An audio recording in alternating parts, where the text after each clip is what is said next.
It was the normal commute on the way back from work, driving, come off the M1 at Barlborough, coming towards Worksop. Just before Worksop there's a garden centre called Darfolds. So just before that I was coming up the brow of a hill and that's where the incident took place. So it was dark, but as I came up the brow of the hill I saw what I thought was a piece of wood or a bit of rubbish on the road or bouncing on the road.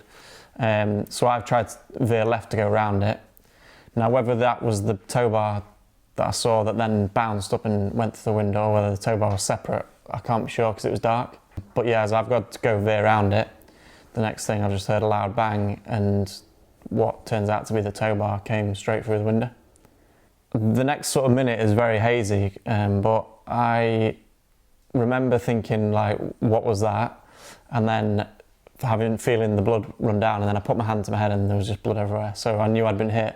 I didn't feel the pain, probably because of the shock, but obviously I knew I'd been hit pretty bad.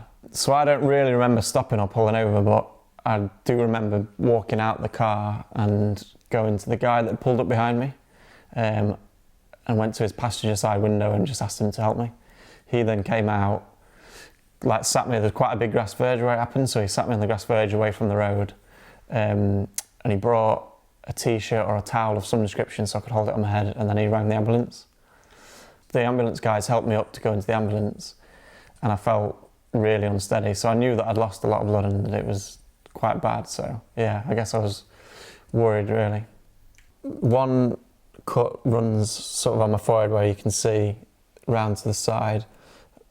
Second cut runs down the sort of the back of my ear into my hair, and then a third cut is like right on the top of my head in the hairline, and they're all right down to the skull.